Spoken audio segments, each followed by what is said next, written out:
and his satanic assistant, Alex Montini, both of whom can't go into churches without vomiting.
Nocturnal Frequency Radio with your hosts, Steve and Alex.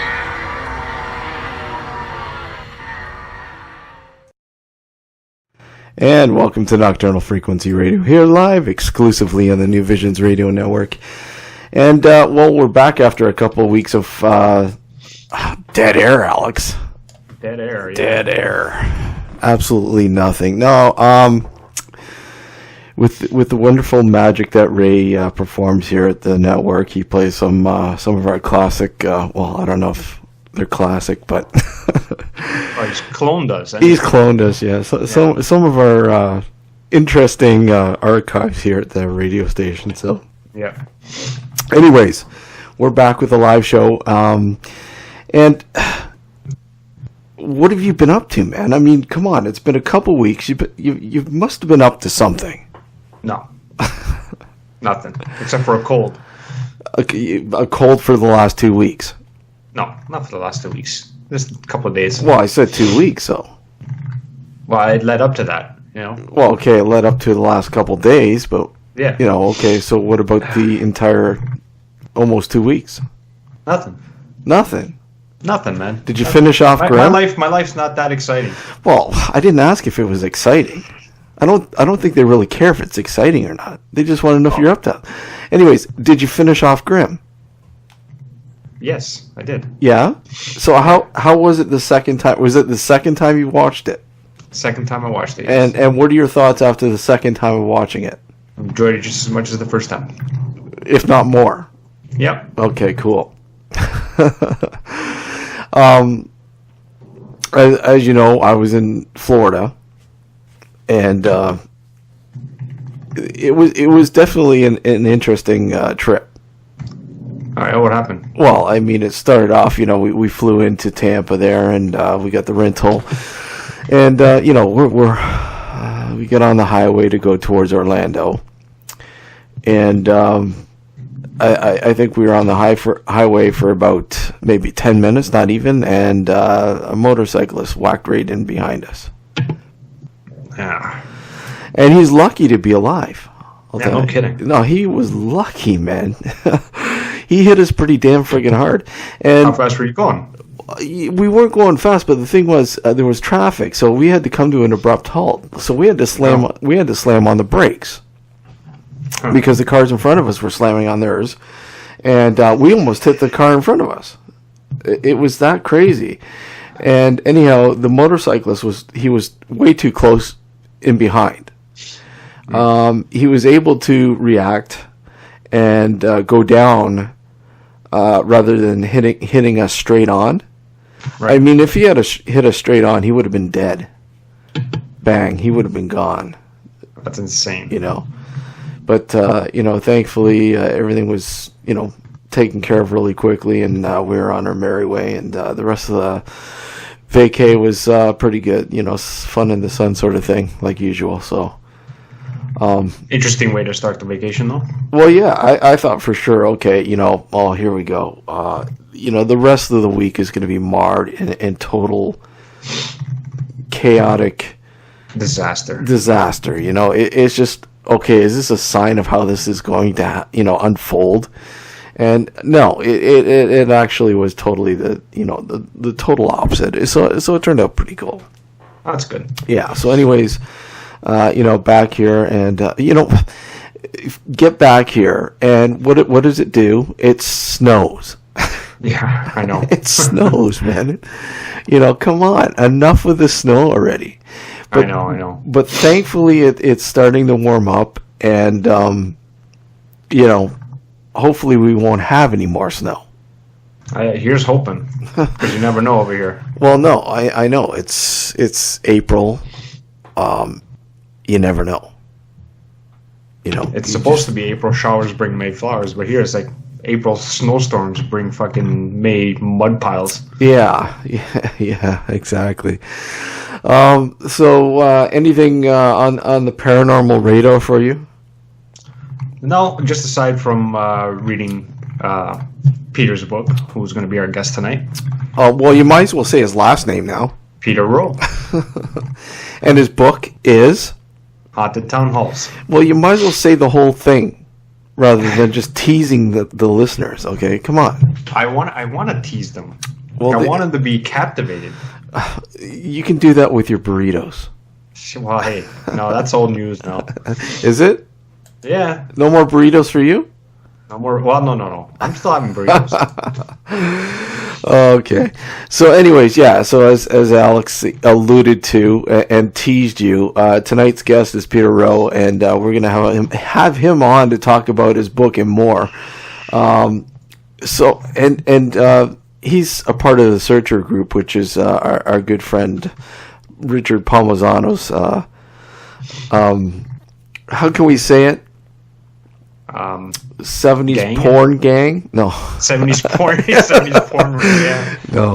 70s porn ring. No. He's going to listen to the show. I hope Richard is, because we never let up on him that, because I don't know what it is. You brought that to light and it just bang. Well, hey, I'm the burrito guy. He's the 70s porn guy. Yeah. Anyways, yeah, we're going to take a short break here in a few minutes. But, have you, I don't know if you've checked it out, and there's a season 2 just dropped, I think it was last week on Netflix. And it's called The OA. You know what? I tried watching that show. Okay. I could not get into it. Why is that? I don't know. It was just odd. I didn't find it intriguing at all. That's the beauty of it, man. It's odd, but you know what? The second part, the second season, it sort of brings it more in, more out. It brings more out. It sort of explains a lot of the stuff that was going on in the first season. I actually just started watching American Gods. Oh yeah. I tried watching it and I can't get into it. See, there you go. I couldn't get into the OA. You can't get into this. But one. You know what? I always give it a second chance, right? Oh, do you now? I do. I mean, all right. If I get really bored, I'll throw something in and say, okay, I'll give it a shot. Right? Not saying it'll work, but yeah, well, worth giving worth a shot. I guess it's worth a second shot. Yeah, exactly. If you'd like to follow us on Twitter, you can do so at Dark Discussions. Facebook, it is www.facebook.com/Nocturnal Frequency Radio, or just simply type in Nocturnal Frequency Radio in the search box. Our BBM group, which is Nocturnal Frequency Radio, and our Instagram is Nocturnal Frequency Radio as well. All easy stuff. But I mean, like we've said a million times, our Facebook group is usually the place to go to stay in, up to date as to what's going on in terms of guests and topics and whatnot. And, the latest burrito report from Alex. Right, exactly. I know that's old news, right? Well, it's okay as long as it makes people laugh. But I don't hear anyone laughing. Yeah, exactly. Oh, man. Anyhow, we're going to go for a break here, and when we come back, we are going to have our guest, Peter Roe, on. So don't go anywhere. We'll be right back. You're listening to Nocturnal Frequency Radio here live exclusively on the New Visions Radio Network. And welcome back to Nocturnal Frequency Radio here live exclusively on the New Visions Radio Network. And tonight we have Peter Roe, who is an author and a paranormal investigator. He's a part of the Searcher group. Many of you who listen to the show are familiar with Richard Palmisano. Peter, welcome. Peter's the assistant director. Yes, Peter's the assistant director. And welcome to the show, Peter. Hi, guys. How are you? Good. I can't say for Alex, but I'm good. Yeah, well, I'll get over this cold eventually. What? I'll get over this cold eventually. Eventually. So what is it? Just like an ongoing thing? Lisa got sick first, and then she got me sick. So what are you gonna do? Yeah. That's true love. Yeah, Truly, yeah. I took it away from her, and I'm suffering with it, so she can be better.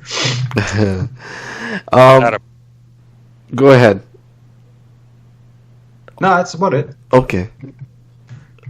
Okay, so Peter, let's start with okay, so with the paranormal, you're investigating the paranormal, you research the paranormal. Where did it all begin? I mean, it's a simple question, but effective. Where did it all begin with you with the paranormal?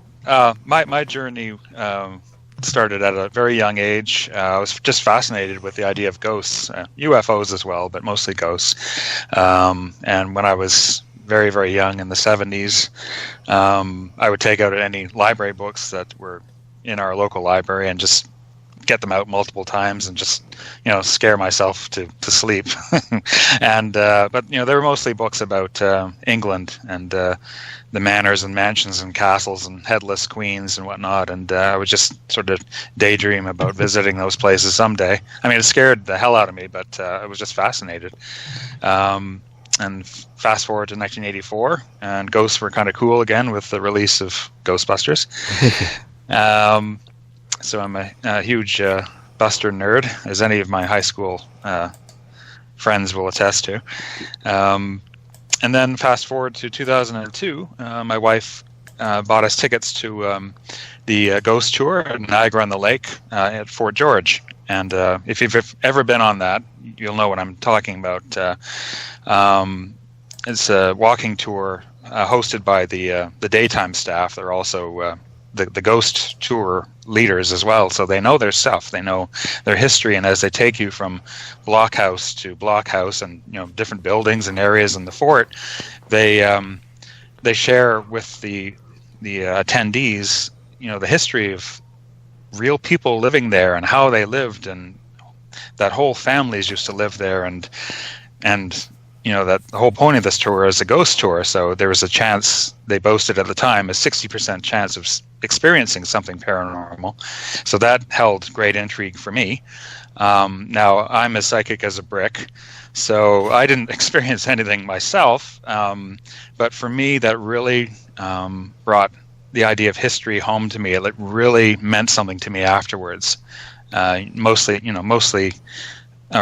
people use or see history as something just to study for the test next week and then forget about it. Mm-hmm.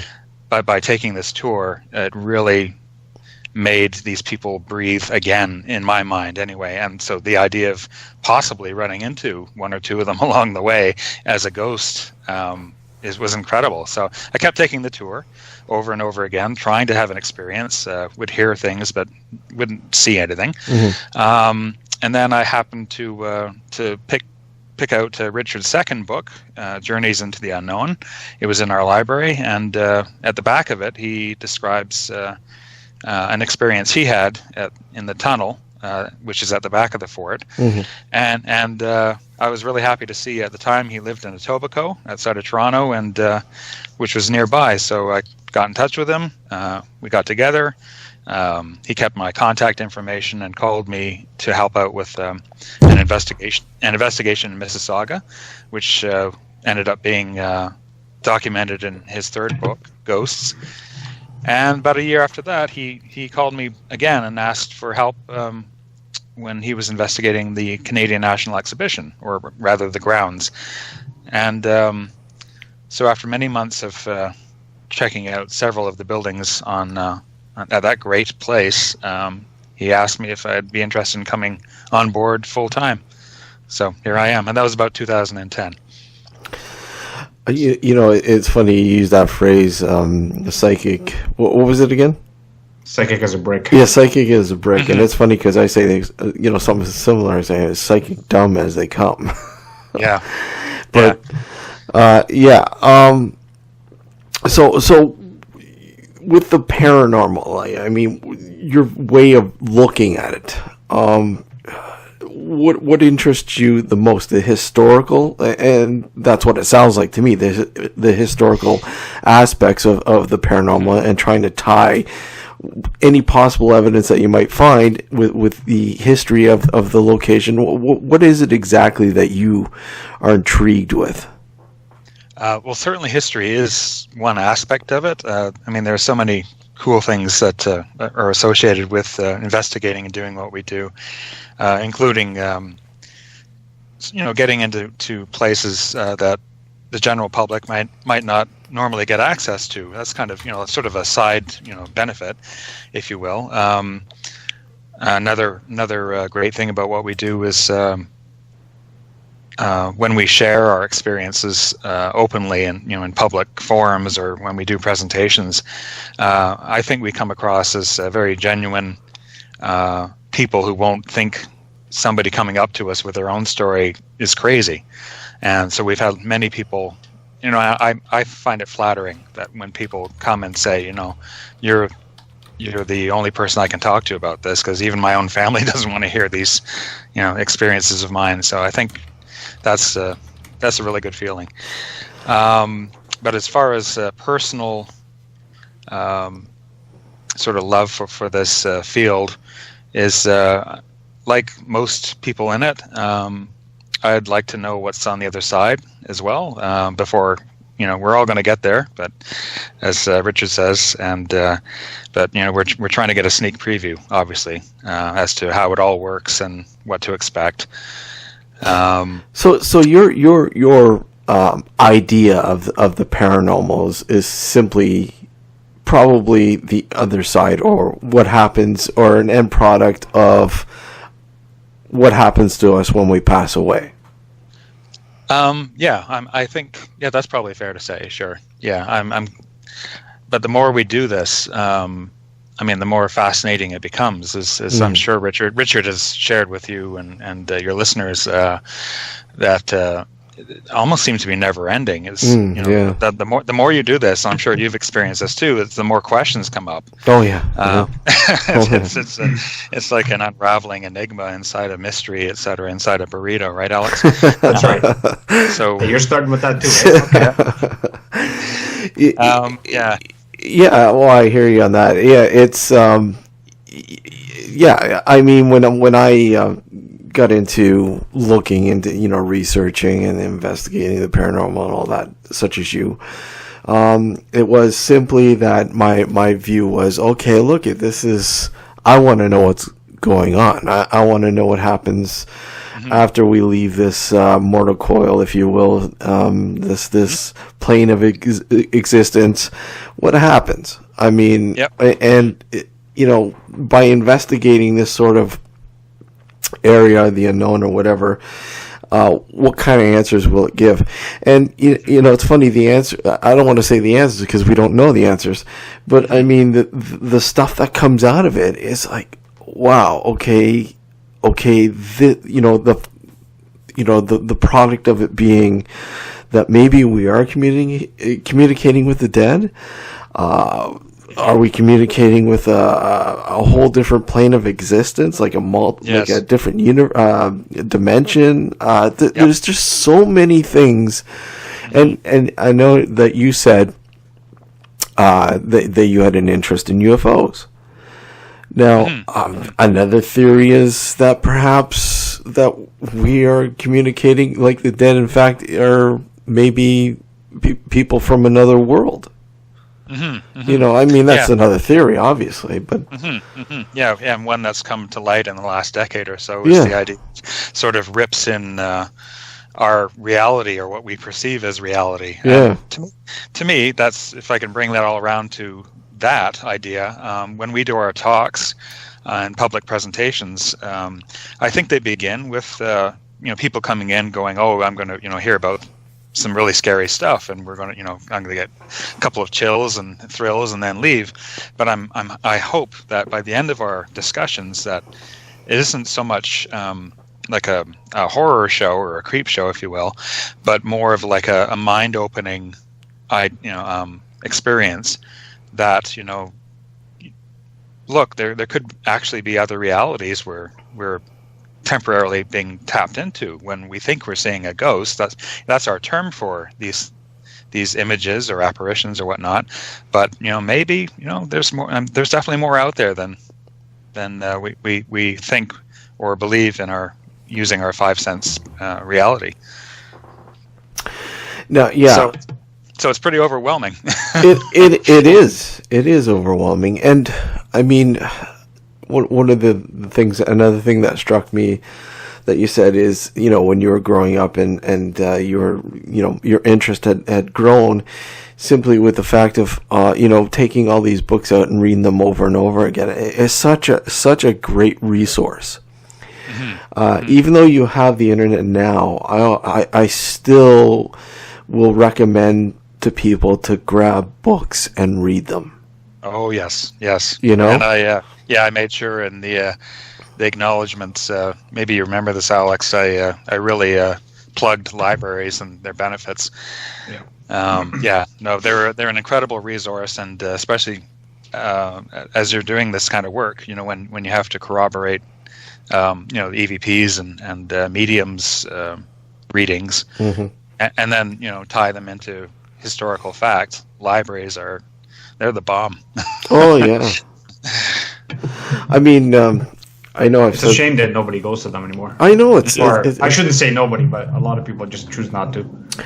You know what? I always found a great resource, and it wasn't so much a library, but I mean, it was next to being a library, and that was the world's biggest bookstore.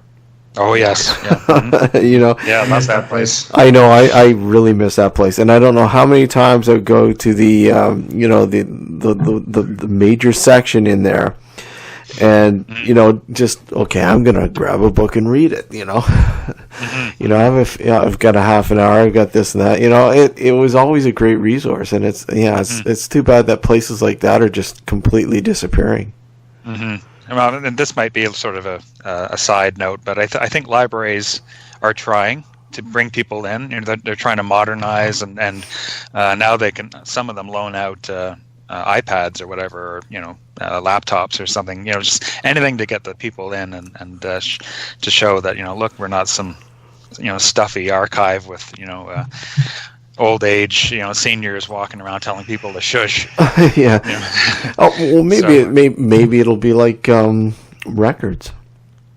It'll make a comeback. I mean, I hear people even are making scary enough VHS tapes. Wow, scary.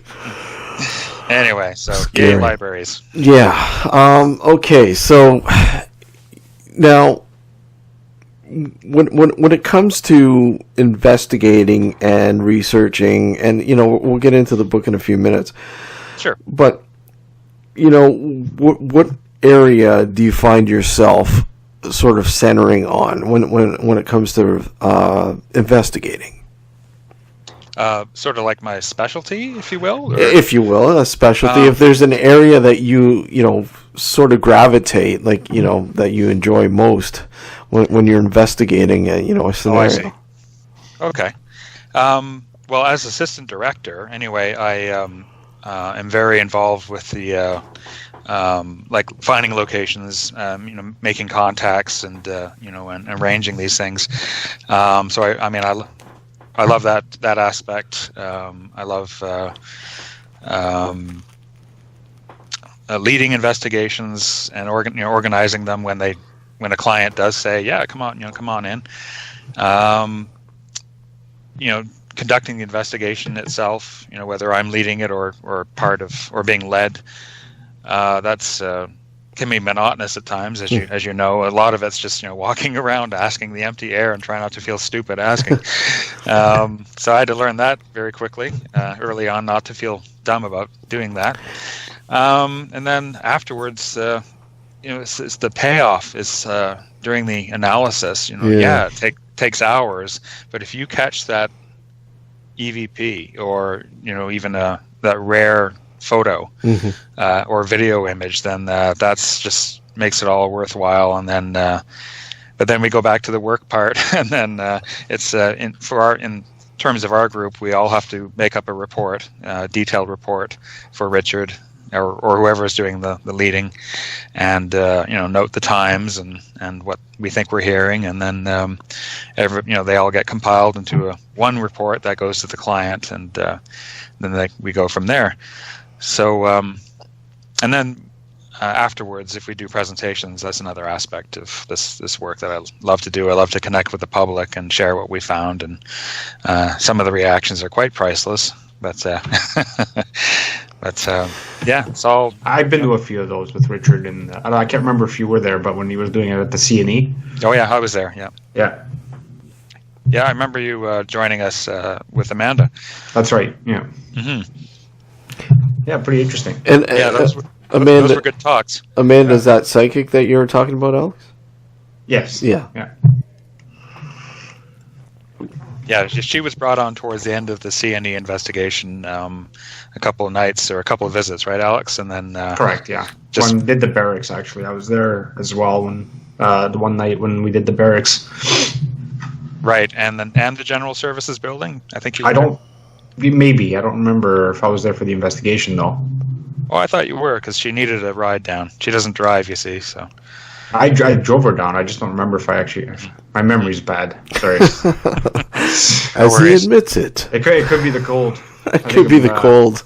Yeah. Anyway, sorry I got off track there. That's okay.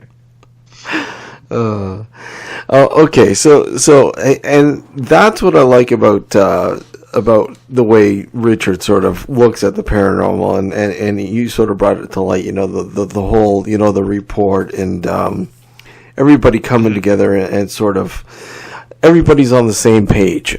You don't get that very often. You really don't. And I think this is what drew me to him and his group. Yeah. Even before he had a website, as you probably remember. Yeah. He didn't have one for the longest time because I think he was afraid of being perceived as a thrill-seeking group, even though this is our 40th anniversary this year. So unless somebody comes out and refutes it, we are Canada's oldest team. You probably are. I mean, or rather, he and his brother Paul are. Now I lost track. Sorry, but yeah, no, sorry. Talking about the website. Yeah, I was and being drawn to this team, and because of everything is done, with a methodology I guess maybe that's the right term. It's done as scientifically as possible, given the subject. And I just, that kind of reputation drew me right to him, and I thought, yeah, this guy knows what he's doing, and he's confident in it. Yeah. And I have to say, when I heard when he shared with me some of the results that he was getting, and he and Paul, and some of the theories, that blew me away, because I was raised on the theories posed in the 1970s, but from these books and the likes of Harry Price in the 1920s and whatnot, and this is what a ghost is, kind of thing. But really, they had no idea, but they had to say something. Yeah, they had to answer that question on the fly, to reporters and whatnot. And hearing Richard's theories made a lot of sense to me, and I thought, my God, this is like a heck of an update. It was a nice reality check, and I'm not hearing any other groups sort of come up with theories like this. What I also like is that Richard's not tied to them. Yeah. He throws them out there for discussion. And that's the thing. I mean, he is posing questions, and he's looking for what people will how they will react, and what kind of answers they'll give. Exactly. He's doing what scientists should be doing. Well, yeah. Exactly. I mean, it might be theory, but I mean, science is built on theory. That's right. Yeah. That's what I'm saying. You know, that's basically what I'm getting at. Is Yeah. he's theorizing when no one else seems to be doing it. And all these other groups out there are that's not their forte. Their forte is, look, I'm going to go into a location and I'm going to grab some evidence, and that's it. What are you doing with the evidence? Nothing. I'm going to post it online, and that's it. You know, or try to get a TV production contract, or even that. But I mean, look, the paranormal is a study of the unknown. It's things that lay with on the outer limits of our understanding. And the only way we're going to start to understand those, those pieces of the puzzle are by what Richard's doing. With people who are posing those questions, throwing those theories out there, and saying, look at the possibility of this, and it could be this. Yeah, we need, or not. We need more of that. And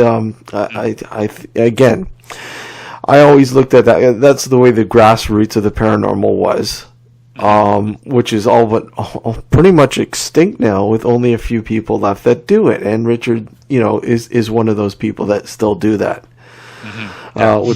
Which is good, but at the same time embracing modern modern technology, equipment, whatever else, and whatever else, and ways of looking at stuff, as well as keeping those traditional values as well, which is good.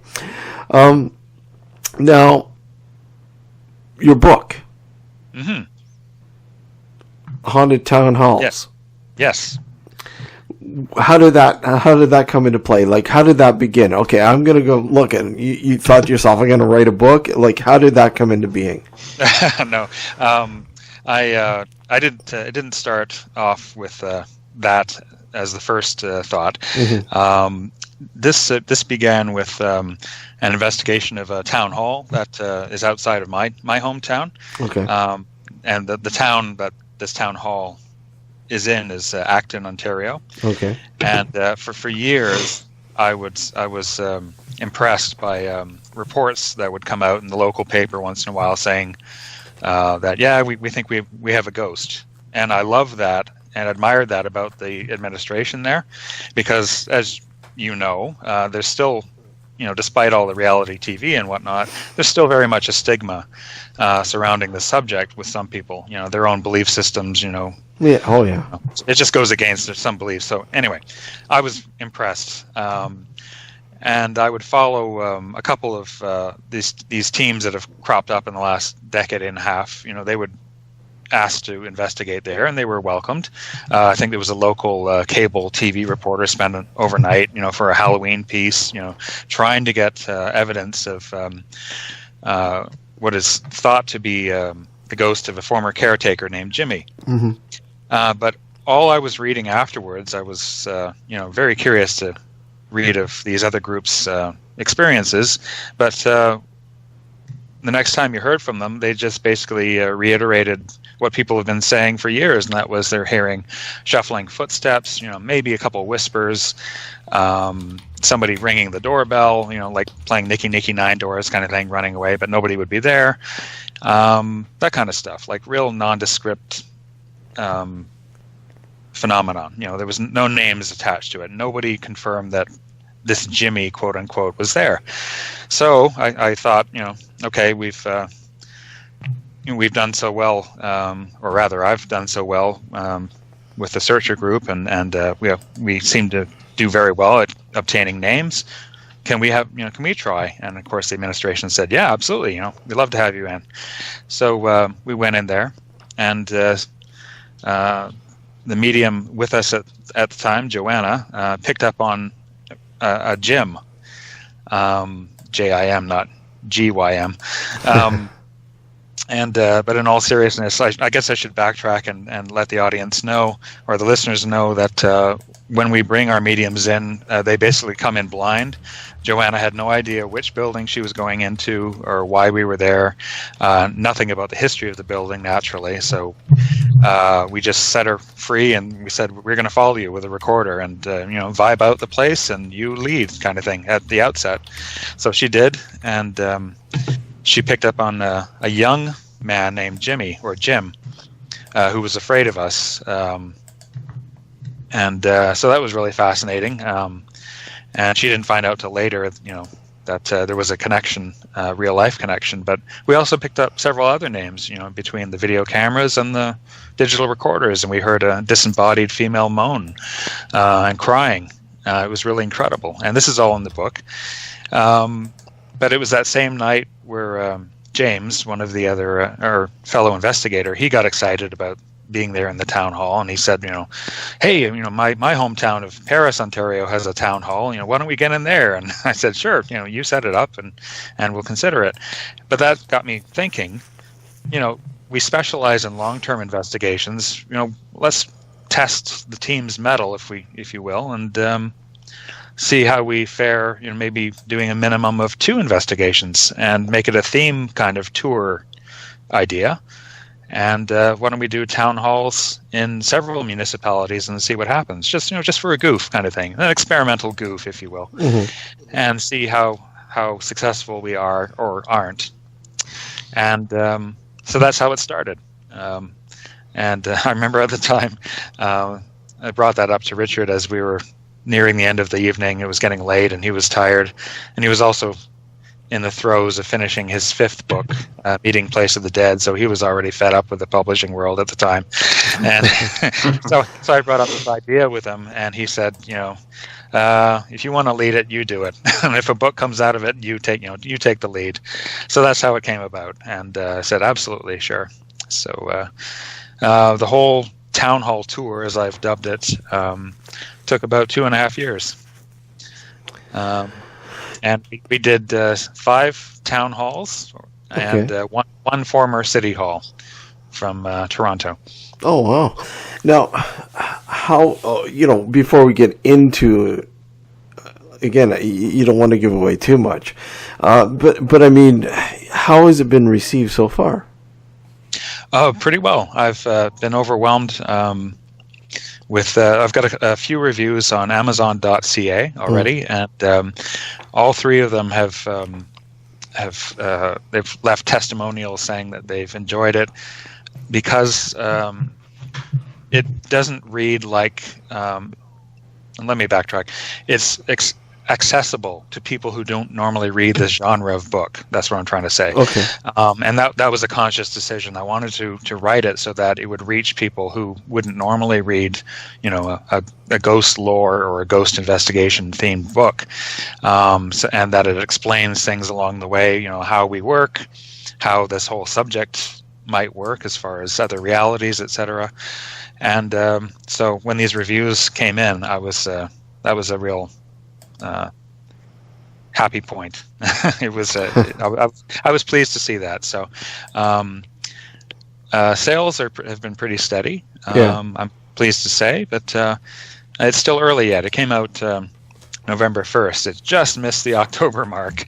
I kept pushing for an October release, of course, because that's the time of year when the rest of the world catches up with the rest of us, right, guys?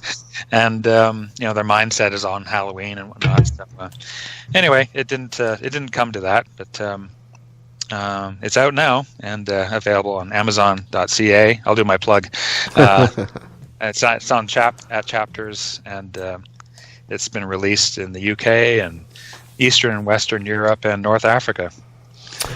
Are you still giving away, not giving away, sorry, selling autographed editions? Because I know at one point you were.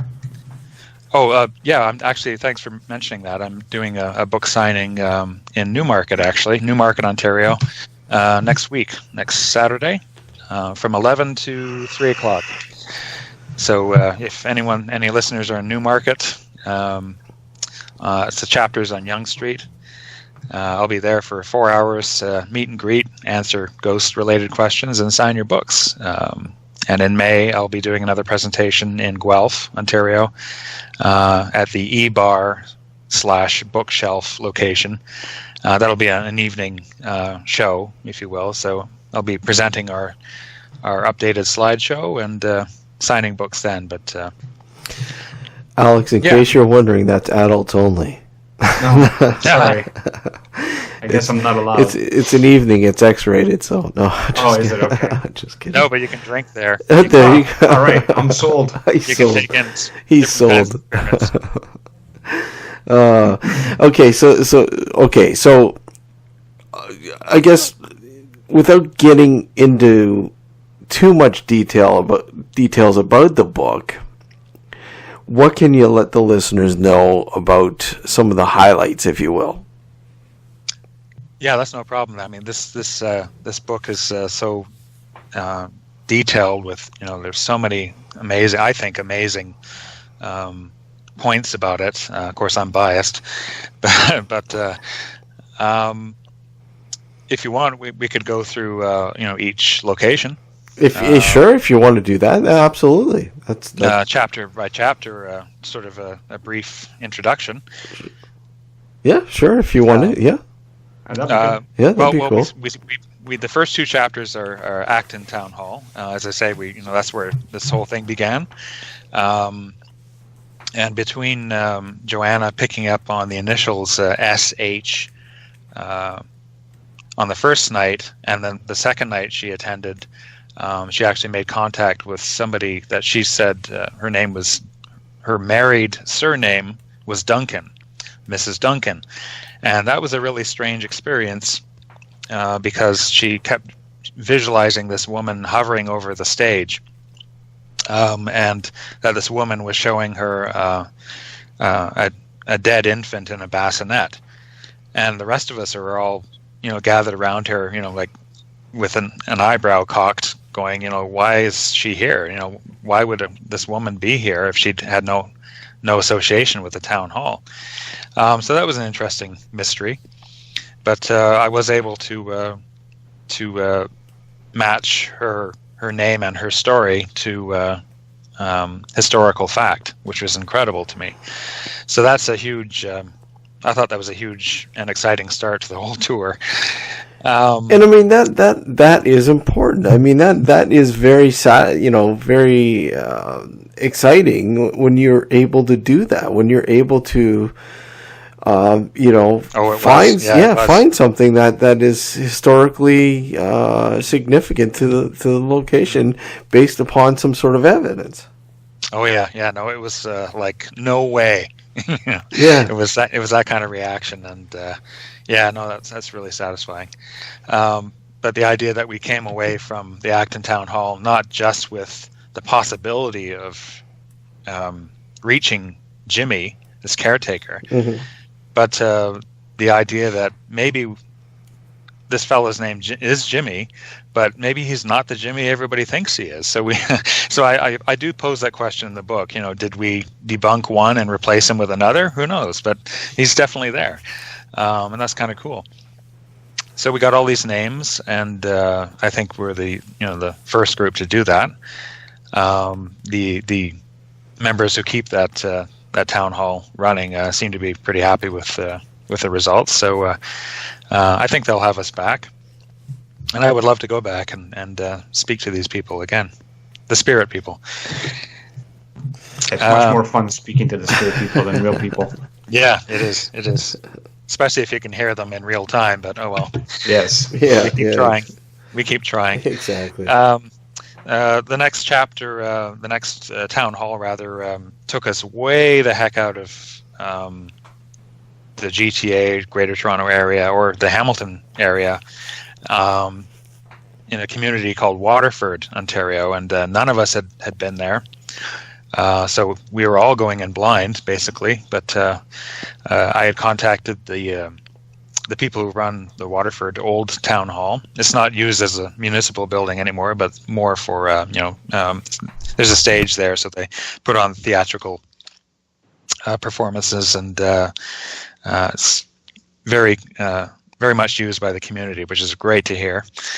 Anyway, so they said, yeah, you can check it out if you want, but we don't have any ghosts here. And I thought that was I don't want to say a challenge, but I thought that's fine. Let's see. I mean, this is part of what we do. We go in skeptical or open-minded skeptical, and if there's nothing there, then we won't lie about it. We'll just say, yeah, you're right.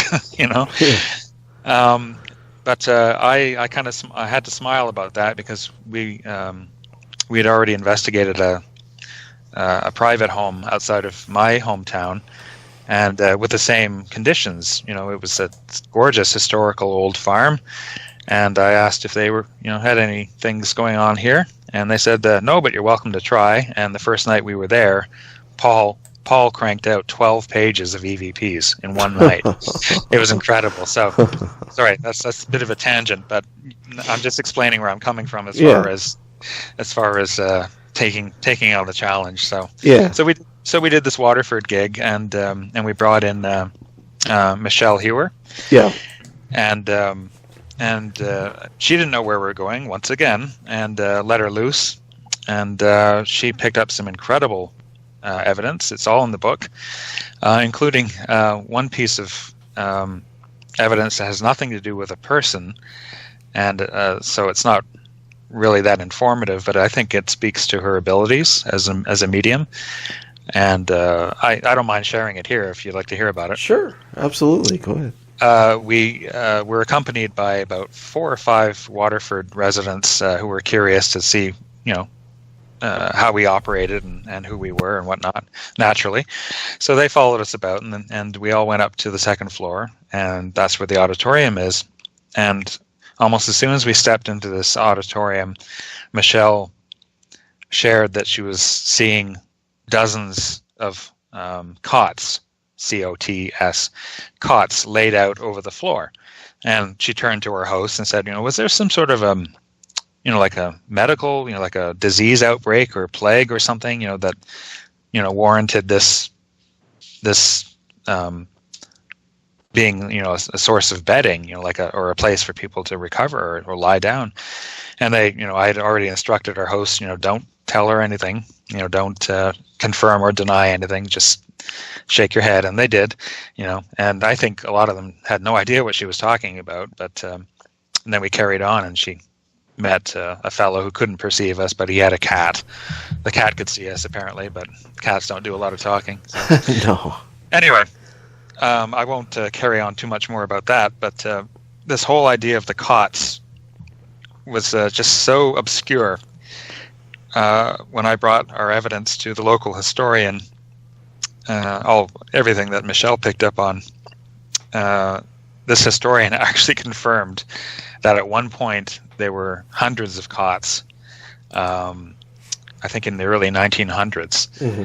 And she sent me the page from the newspaper. There was some sort of a reunion happening in the town at the time, and buried in tiny print, in 2 lines, and the font was, like 6 point or something really small. It said 100 cots will be donated by Mr. Babcock of Brantford, Ontario, kind of thing. Oh. And that just blew me away. I mean, like I said, it doesn't really mean anything to, it doesn't mean anything to the investigation as far as names or whatnot. Yeah. But it just spoke to her ability. I thought, that's really amazing. Yeah. I thought, who cares about cots? But she picked up on it. So what it might speak to is Richard's idea of memories being projected by spirits. So who knows? Maybe there was a spirit or two there from that era who remembered that time when, during this reunion, the people coming back into town needed some place to sleep, and they used these cots. And then Michelle picked up on that. So who knows? I thought it was an incredible find. That is pretty interesting. That is, it's just another one of those elements that make you go, wow, okay, this is incredible, and stuff like this unfolds. Mm-hmm. Mm-hmm. So. And speaks to her talents too. So. Absolutely. We're going to take a short break here. Sure. When we come back, we're going to talk more about your book and a lot more about your paranormal investigations and thoughts on the paranormal period. Sounds great. All right, so hold tight, folks. You're listening to Nocturnal Frequency Radio here live exclusively on the New Visions Radio Network. Don't go anywhere. We'll be right back. This is Keith Page, and you're listening to Nocturnal Frequency Radio. Enjoy. And welcome back to Nocturnal Frequency Radio here live exclusively on the New Visions Radio Network. And this evening's guest is Peter Roe. Welcome back, guys. Thanks. Now, continuing on with the book. Now, what do you hope people will take out of when they read the book, when they pick up the book and they conclude the book? What do you hope they're picking up? My hope is that they'll come away with, if they didn't have a fascination to begin with, a renewed fascination, then they might be interested in this topic and less afraid of it. I know that's probably a downer for anybody who's likes to talk about ghosts and whatnot. I want to be afraid. I want to be freaked out by that subject. But the more we do this, the less afraid I become. Anyway, yeah. Unless we run into something like that's not human originally, but that's another topic altogether. So anyway, back to your question. So I hope the reader gets a sense of wonder or fascination from it, and begins to sort of question reality, and what we think we're perceiving with our limited five senses is not it. So when people come up to me and say, "Well, I don't believe in this stuff," I and the rest of the team say the same thing. Like, great, that's fine. We're not out to make you a believer. But these things do exist without you needing to believe in them. But so we're just going to do what we keep doing and share what we're finding. They're there whether you like it or not. No. Exactly.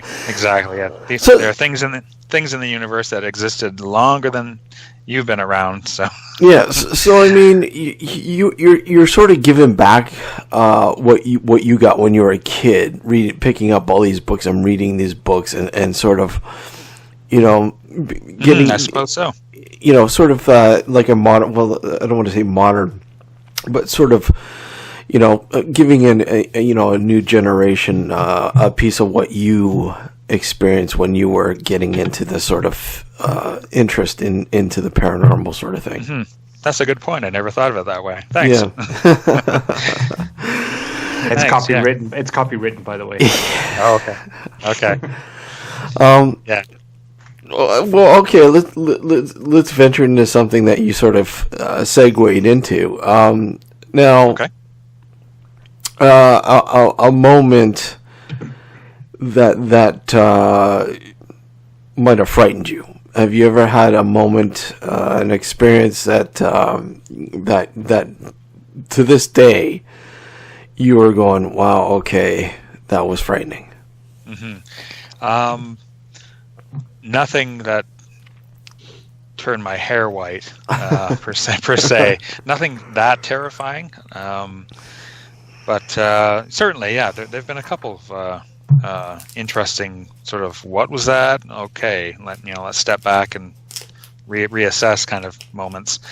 And those happened, I think it was 2012 or 2013 when we the whole team was investigating what became the subject of Richard's fifth book, Meeting Place of the Dead, and it was this private residence, and we were there for about a year and a half investigating this place. It was a small house structure that we dubbed the cottage because it was this salt box shaped house.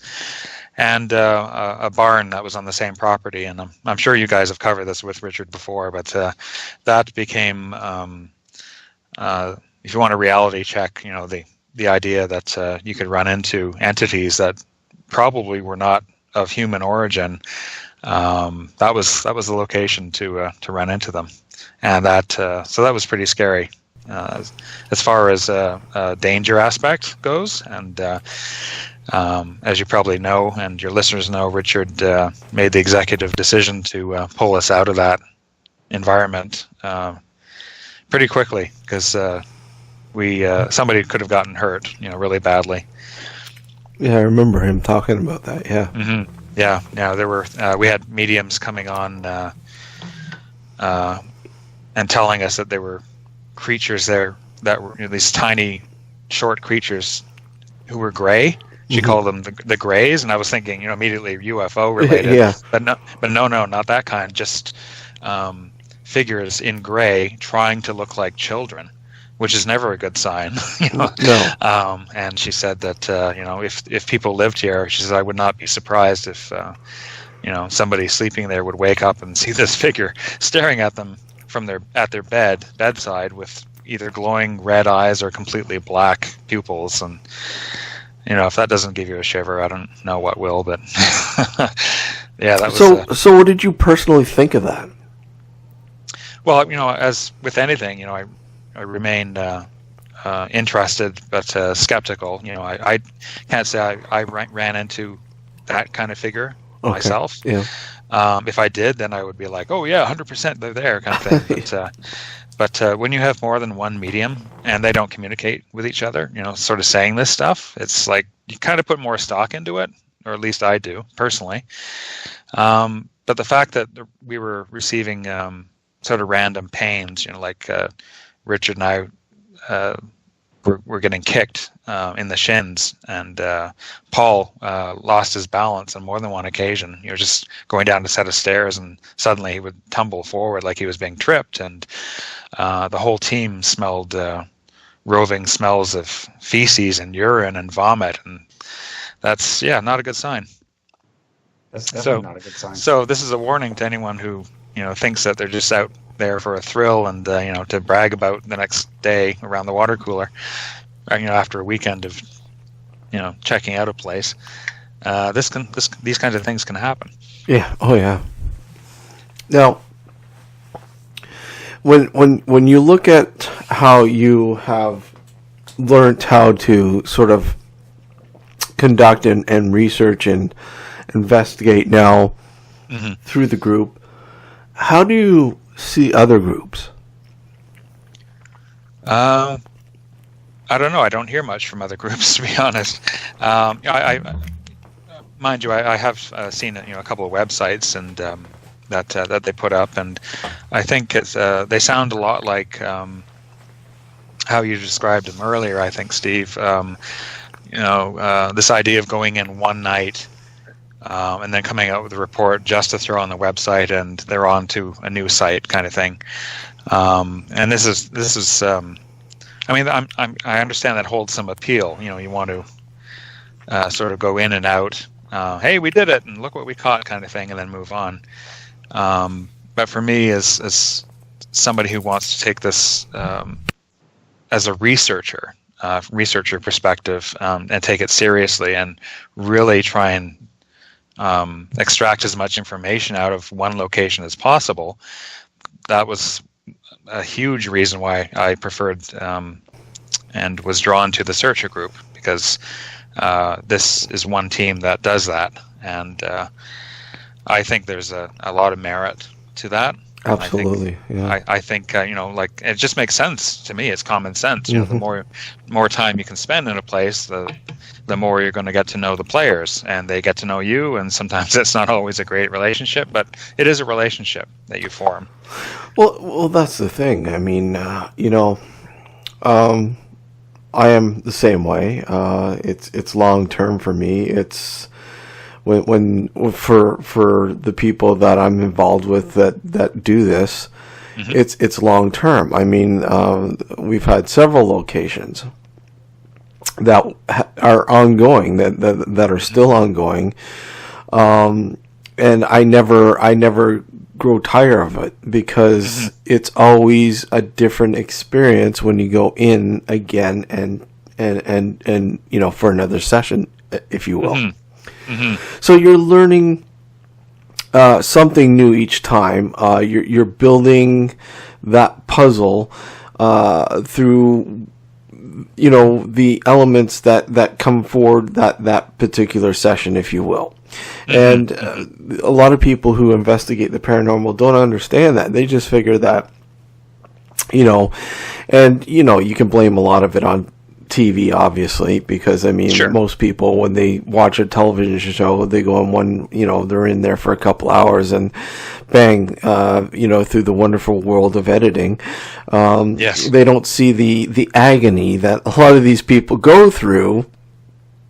Yeah. 8 hours, 9 hours, or whatever. They see like 20 minutes to an hour, and some evidence. Yeah, it's condensed. Yeah. Condensed right down. So, a lot of these people take this and figure, well, hey, let's just find an abandoned house and we'll go in and, bring a recorder, bring a video recorder, whatever, and just take some footage and leave and, see what we get, sort of thing. Yeah. So what are your thoughts about that? Well, that's not how we operate, so yeah, that's but I guess my objection would be that unfortunately there's tends to be an unquestioning media out there. So when in my case in our town we only have one newspaper, say, so if it's a slow news week, then they're more apt to publish the findings of a thrill-seeking group, and splash it all over the front page. And what do they call themselves? Ghost investigators, researchers, and everybody gets painted with the same brush. That's what I'm getting to, is that, suddenly, they're on par with the kind of work that we do, just in name. And, the unquestioning public, just takes it for granted that, okay, I guess they all operate the same way. So it's a little bit of work to help on our part to try, when we're pitching our services, our volunteer free of charge services, that look, we're not the thrill seeker who you saw on the front page with a blurry photo that could be a ghost. We're a little bit more. We put a lot more thought, energy, passion into it, if you will, and we're not like that. We forged a reputation with confidentiality and safety policies that a lot of these other groups don't have. Yep. And yeah, we happen to have a library of now 6 books to our names, and many other groups don't have that, and blah blah blah. So it keeps us working. We've got to sort of be our own publicity promotion people, and so discussing this kind of thing with you fine gentlemen helps a lot. So thanks. Okay, so any locations that you'd like to visit that you have not been able to yet? Oh gosh. Okay. Where do I begin? How long do we have? Yeah. We got a lot. We've got a lot of time. So go ahead. The first one that came to mind, actually, interestingly enough, was the Ottawa jail, the hostel. Yeah. That is extremely active, from my understanding. I did go on one of the tours there. Have you ever been on that? I haven't been on the tour for that. Okay. No. Okay. I recommend that. Yeah. Sorry, you have, Alex? No, I'm dying to go. Okay. No pun intended. Yeah, he's dying to go. Yeah, I'm supposed to believe there wasn't a pun there. Okay. Anyway, but yeah, the current hostel or old Ottawa jail is one. I would definitely really like to investigate the Hockey Hall of Fame in Toronto, and try to reach the spirit of Dorothy, or Dorothea, who's reputed to be there. Mm-hmm. Don't know if you're familiar with that story, but she hanged herself apparently after being jilted by a lover. At least that's how the story goes, anyway. Oh gosh, there's so many places, and Canada is rife with them. A lot of people will come to us, and probably you guys too, saying, hey, have you ever done the States and done the asylums and prisons and whatnot? And we have our own. We have obviously Canada's history isn't as old as America or England, but we have our own, and they're out there. We've got some very unique locations that a lot of people don't even know about, and haven't been discovered yet. Absolutely, yeah. The farthest I've been is Nova Scotia. Okay. So I played Search a Group rep out there and investigated the Chester train station, which is it's no longer a working train station, but it's been turned into a visitor's information center. Okay. And one of the rooms there is really cool. It's the Oak Island display before the Kurtz TV show ever came on. Okay. And so that was a really neat location, and has a set of stairs there that apparently a former station master fell down and broke his neck at the bottom of. And so it was what was interesting was, of course, trying to confirm that if possible. Didn't get any sounds of somebody falling or whatnot. Did get footsteps walking up the stairs. And one of the experiments I tried was in the telegrapher's room using Morse code to ask questions. Oh, wow. So what I did beforehand, knowing I was going to be investigating there on a vacation while I was there, I prepared some questions and found a website that will translate into Morse code. So I recorded the questions in Morse code and then played them back on site. Okay. And as an EVP session, and thinking, okay, if there's somebody familiar with it, that's how they might answer back, or they might speak. It didn't work, but that's why we do this kind of experimentation. So exactly, and that's what I love when people do that. There are so many people would not think of something like that. That's really cool. I did a couple of. I did the standard sort of beep beep beep beep. Kind of not me, but the recording. The recording. Yeah. But there was also an option to play the recording back at I think it was like 10 megahertz or something like really low, so it would come across as just a ticking sound instead. But I recorded the questions using that mode as well, thinking, okay, we have to think of different frequencies and what might be perceived by them, on the other side. So, but as I said, it didn't work that time, but it wasn't for lack of trying.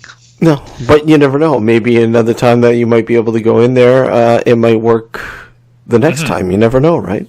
Absolutely, yeah. No, every place is different, and as I try to highlight in the book, and certainly we do when we speak to heritage committees and historical societies, that you never know when and where that one piece of evidence will be caught that just brings everything into question or asks a new question.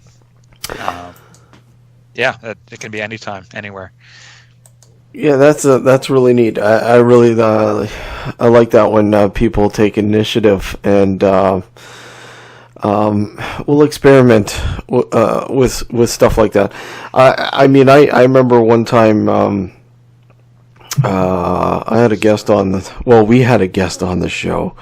A favorite guest of ours, Michael Esposito, who he's a musician by trade, but he researches and studies EVP, and some of the experimentation he has done is just it's mind blowing. It's just completely mind blowing, and he told me, he goes. Try this experiment when you go into this place, this location that we've been doing some research at. He said, try doing this one time and see what you might be able to gather, if anything. And the experiment was to record children playing in the location. Okay. Record them playing. Let them go nuts, play with whatever. And this place is a museum into the past sort of thing. Okay. And so I brought my nieces in. I brought my nieces into the location, and I said, okay, and they had some toys, like little toys and trinkets that might have been around that time, and so they were playing and making talking and laughing and all sorts of stuff, and I'm recording them as they're playing away. And I took the recording, and I initially listened to it just to see if anything had been picked up. Nothing had been picked up. But he said, "Look, what you need to do now is bring the recording and play it. Mm-hmm. Yeah, play it back during an investigation." Mm-hmm. I said, that's such a great idea, Why didn't I ever think about something like that, Mm-hmm. So I did do it, but unfortunately we didn't get anything that particular night. But I have to do it again. Mm-hmm. Mm-hmm. But you have to. Yeah. Yeah. And I think it would be pretty cool for him if you came back and said, "Yeah, it worked," because I think that would be the equivalent of a mainstream scientist saying, "Look, this is what I found. Can you reproduce it in your lab?" kind of thing to confirm it. Exactly. So, yeah. Well, that's great. I mean, yeah, you just made me think of, another tool we use is music. Yeah. If you play music from the era, or roughly, a time zone or era that people who resided in a home or spent some time in that place may be familiar with. So we've had lots of success with playing music. Well, it's funny how you mentioned that. I don't know, Alex, were you there?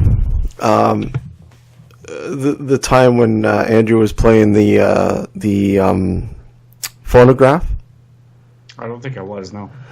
Anyhow, in the museum there's an antique phonograph. Okay. Yeah. And he had some discs from the era, and he played them. Mm-hmm.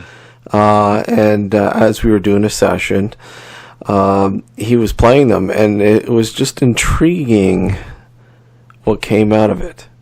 Mm-hmm. With that music, it was actually really very eerie, but very intriguing. Oh yeah. Yeah, I think I understand. Yeah. So, we back to that house that if I could sort of go back to that for a moment. Yeah. The house that the heritage house that said, "Oh, we don't have any ghosts, but you're free to try." Yeah. We played music there, some period music, and Paul, our awesome surveillance analyst, he came back with a recording of a woman crying after this one particular song finished. Oh wow! And it pulled at his heartstrings. It was, because we had, none of us could begin to think, is it? Was she crying because of a memory associated with that song? Was it something about the song itself that was sad, or was it a happy cry? Mm-hmm. Was she relieved to sort of be in that residence and to hear that piece of music once again? Was it a happy crying? So it does work. Yeah, I mean, and these are the things that we need to do to sort of further understand. Sure. Mm-hmm. That green unknown. What would you like? What would you like to see unfold within, I guess, the paranormal, if you will? Like, what would you like to see happen? Well, probably more out of the box thinking like that. Yeah. Like you say, like using music, or even the Morse code thing. I can't take credit for the Morse code idea. I actually used another team's. They experimented with it first, so I thought, okay, sounds great, And again, if it works, then this is the kind of information that I hope groups can get together and in the spirit of cooperation, not competition, and pool their kind of data and find, and share what works, what doesn't, or what tends to not work, and focus on techniques and whatnot to try and make contact and get those answers that humankind has been looking for as long as it's been on the Earth. So. Yeah, that's a long-winded answer. Do you think we've come much further in trying to understand it? A little bit. I think mainstream science just seems to be catching up, but my personal belief is that that's only because quantum science has sort of broken, a few taboos about what is reality, and the possibilities of multiple universes, multiple realms, dimensions, whatever you want to call it. They're finding proof. Mm-hmm. I don't want to say by the day, but as the years go on, you see these articles coming out once in a while saying, the quantum scientist claims or has some evidence that, speaking of the phantom effect or whatever, that the Kirlian or Kirlian photography brought up way back when. But, this is like modern science, is sort of corroborating this as well. So that's just fascinating stuff. So I think we will get there. I'm hoping the work we're all doing, you guys and our group and other serious groups, will contribute to that, that knowledge. But what I take comfort in doing this kind of work is that the paranormal is a label that is really normal. It's just a label for unexplained stuff, but paranormal is really normal, just not explained. Well, yeah, it's essentially that, exactly. Mm-hmm. I mean, it's just waiting for an explanation. Mm-hmm. Mm-hmm. And yeah, you guys and us guys are doing the work that will hopefully get us there someday. I won't say faster, but someday. Yeah, we're helping it along a little bit. I hope. Yeah. I hope so. And if creating a conversation through books, through your podcast, through presentations, if we can keep that conversation going by drawing in people who are fascinated by ghost stories, then that's fine. It might inspire somebody to come out, hear a few stories, and then contribute some ideas that we didn't think of, and who knows how far we'll progress or whose mind will reach, and who will come up with an alternate idea. So if it takes a scary ghost story to get them, thinking about it, then fine. Well, it's amazing. The type of energy a good ghost story what it drums up. Mm-hmm. Yeah, it inspires, but it makes people inspires, but it makes people think. Mm-hmm. Like really, really think about. Look at, there's just so much more to this. Mm-hmm. Mm-hmm. Than just the scary aspects of a story. What aspects is scary? Is scaring them. Yes, exactly. Yeah. And how do you overcome that fear? There are things when you're a kid that scare the crap out of you. Sure. And you go back, as an adult, and you sit there and go, well, I just don't understand why this scared me, frightened me, or whatever. And you sort of embrace it. Mm-hmm.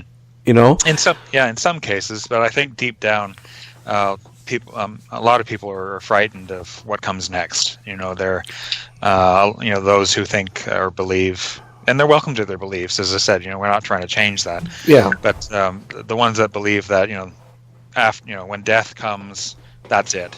It's like a light going off, and that's all there is, and everything is meaningless. And I just experienced a life. That's it. But do you really?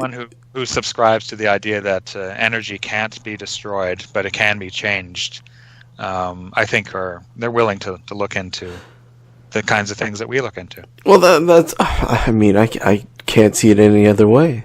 Mm-hmm. I really can't. can't. I mean, you look at it. We're energy. I mean, we're pure energy, and you can't destroy it. It's infinite. Mm-hmm. Mm-hmm. It changes. Yep. Yeah. You know. So I mean, I agree.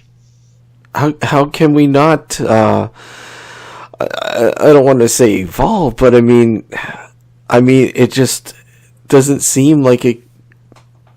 It might be the end of the physical sort of aspect of our being, but we're not all just physical here.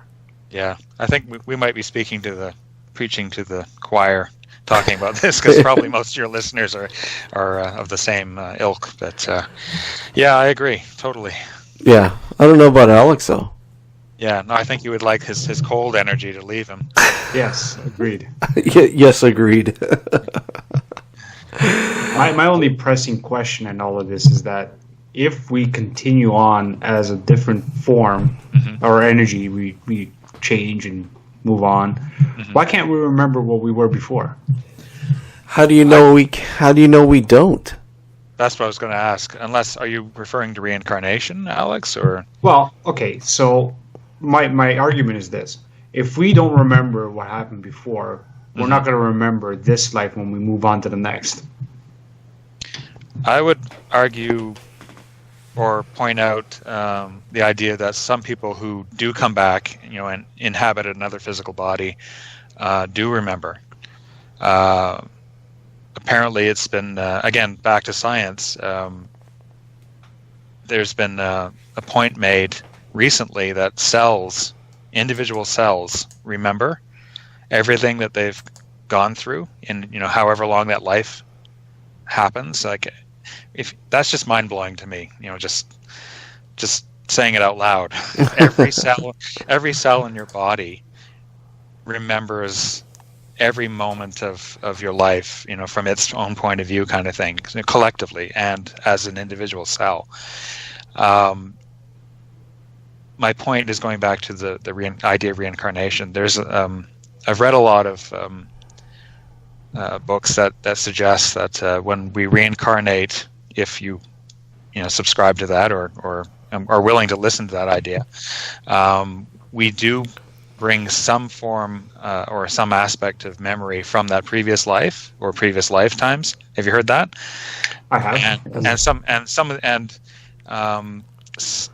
I guess some people would point this out as proof. When a young child, begs their current physical parents to take them to this village that they've never been to before and point out a house, and they say, I was the husband of the woman who lives there now, and I can point out where the jewels are under the floorboards and stuff like that.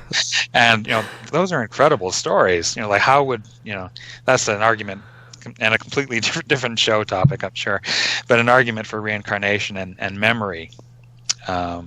Granted, but I mean, the majority of us don't generally remember our former life. Sure. Right? So my argument is this: if we don't remember majority of us don't remember our former lives, when we move on to the next level, we're not going to remember this one. So in essence, not only does the energy change, but who we are changes.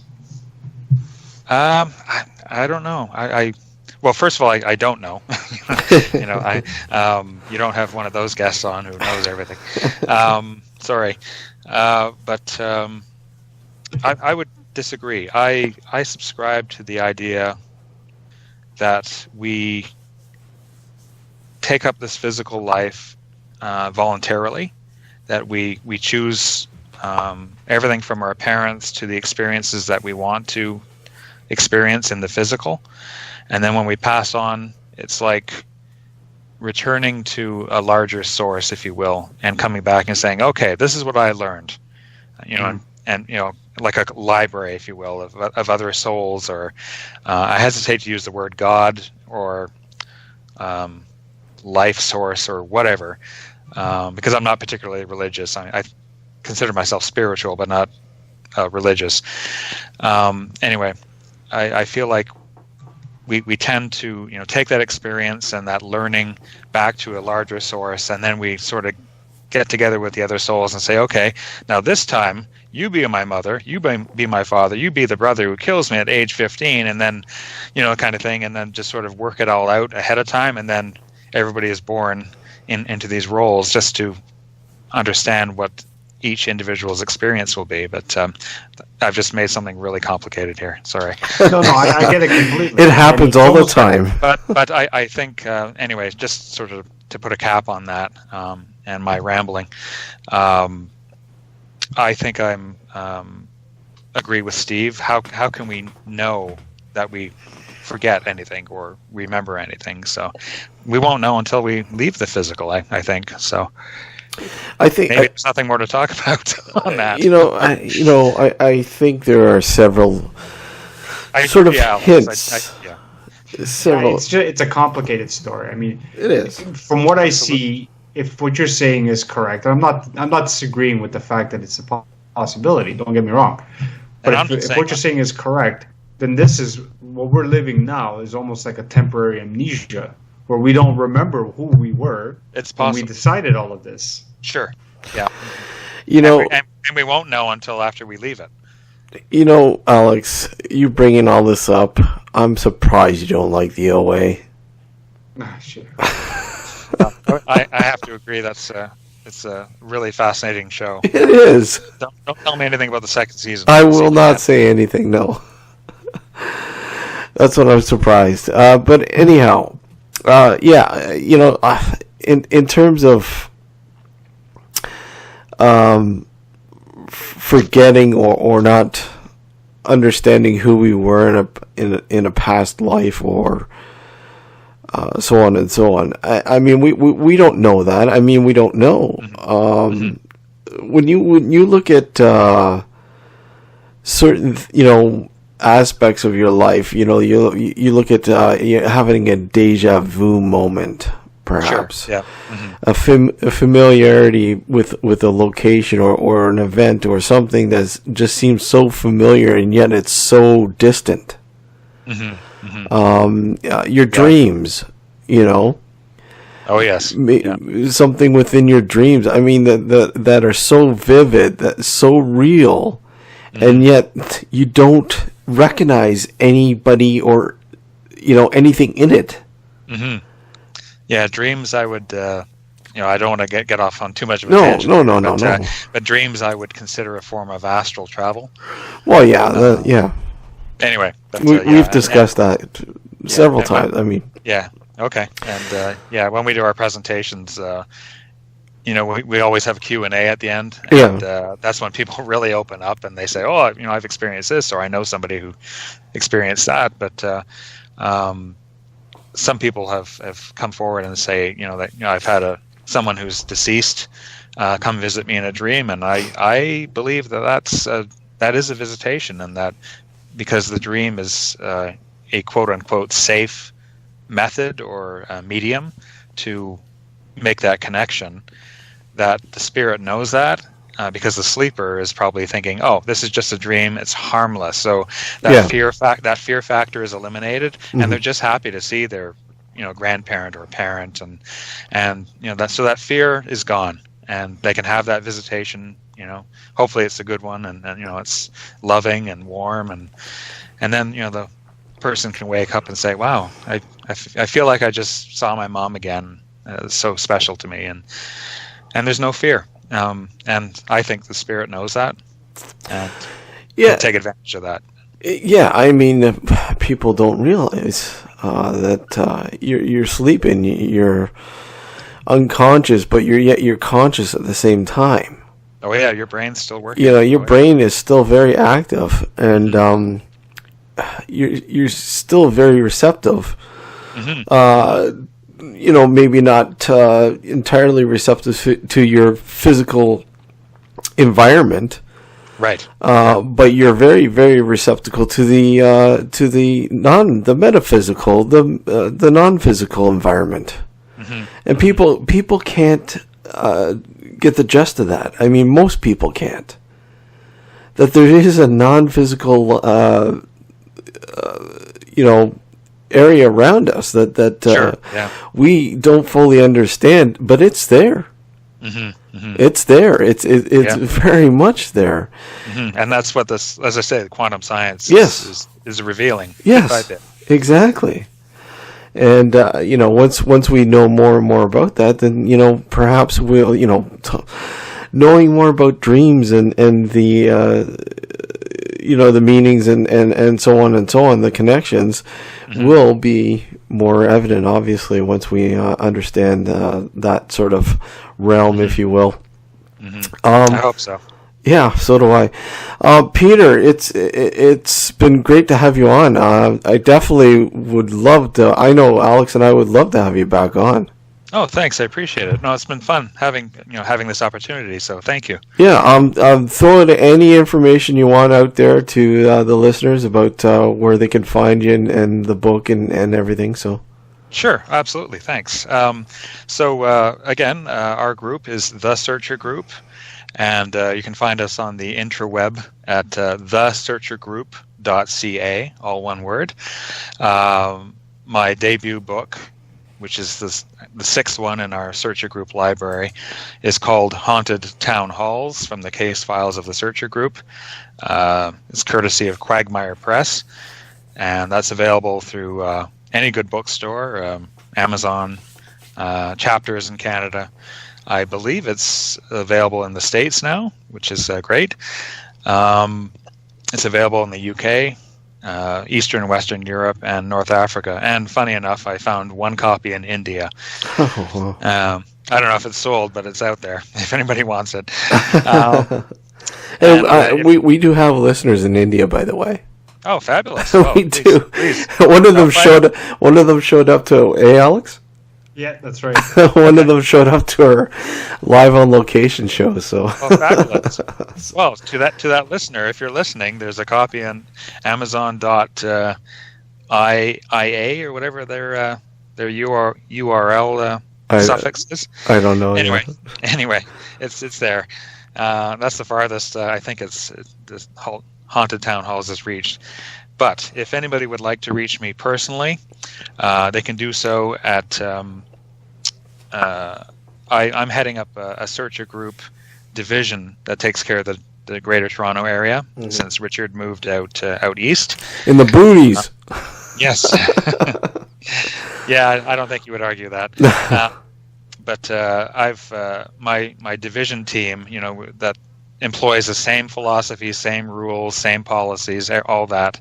It is essentially the Searcher Group, but that's our umbrella team. My team I've named Mortal Coil Paranormal. Okay. And I know it's a mouthful, but it's dedicated to one of my favorite lines from Hamlet, referring to the physical self as mortal coil, and tacking on paranormal so people know just what we do. Yeah. So people can reach me at mortalcoilparanormal@gmail.com. And it's in the back of the book if anybody would like to look it up there. Awesome. And I'll be available, as I said, at Chapters in Newmarket on the 13th of April. And speaking in Guelph on the 11th of May at the E-Bar, E-B-A-R. You can look it up on Google and get the particulars then. Awesome. Thank you. Well, thank you for joining us. Thanks, guys. I wish you all the best, and Alex, especially you. Thank you. With your health. Yeah, exactly. Thank you, everybody. Take care, Peter. Yeah, take care, Peter. Have a good evening. You too. Bye for now. Bye-bye. Cool. Yeah. Awesome. It's be a good guest. Yeah. Any friend of Richard's is a friend of ours. Yeah, gotta love that 70s porn star. Yeah, the 70s porn clan. No. Yeah. That's only applicable to him and Paul. Yeah. Okay. Yeah. So that's cool. Somebody new. It's always good to have somebody fresh on the show and somebody new, a different perspective. And thank Peter for coming on. I just when it comes to the paranormal, it's like, you know, the one thing I agree with a lot of what he said, what Peter said. You know, just, you know, their approach, especially. Yeah. You know, it's an ongoing effort. It's not, you know, in and out, bang. You know, and most people who are serious about this will understand that, you know, the only way you're going to understand a situation is by hammering it like constantly, you know, not just once, not just twice, but many times. Well, and that also the fact that, you know, the paranormal doesn't play by our rules, meaning that they may not show up for a while. Yeah, well, if you're only going to go there the one time, you might not catch anything. Well, exactly. You know, you can't go into a location and say, look, oh yeah, it's paranormal. Yeah, it's haunted. No, it's not. You can't decide that with one visit. I mean, you might have some sort of interesting things unfold in your first sort of visitation, if you will, but I mean, you really have to scrutinize whatever that might have shown up, you know, like an EVP or a photo, whatever else. You know, you might find out that that's not evidence at all. Yeah. That you can easily explain it through other means. You know, these are things that you need to pay attention to. And you can't do it just by one visit, because, I mean, you're in, you're out, you're gone, you're never going to go back again, so you don't really know. That's right. You know, so there you go. So I really like that avenue of investigation and research. I mean, that's exactly what I and my group, Southern Ontario Paranormal Society, tries to do. You know, you try to make sure you're able to investigate several times, not just once, but several times. I mean, it's not always easy, because I mean, you know, people who are, you know, owners or whatever, curators or whatever of these places, they may not, you know, after your first investigation or whatever else, they may not want to let you back in again. You know, so. Which is unfortunate. It is unfortunate, but you know, like a lot of things in life, there are people out there that ruin that for you. Yeah, exactly. Unfortunately. Yep. So anyhow, I think that's pretty much it. Yeah. Yeah. Another show on the books. Another show in the books. We'll be back next Sunday night. Keep an eye on our Facebook page for what's happening with next Sunday's show. Until then, I want to wish you all a good week. And, yeah, Gord, get better, by the way, if you're listening. Yeah. So, I should say Dr. Demon Gord. That's right. Dr. Demon Gord. Can't strip him of his official title. Yeah, I know. He's definitely got that title. He's never gonna lose that. Nope. No. Okay, folks. Have a good evening, and thank you for tuning in to Nocturnal Frequency Radio here exclusively on the New Visions Radio Network. And we'll see you next Sunday night. Take care, everyone. Have a good night, everyone. Have a great night. You are listening to Nocturnal Frequency Radio.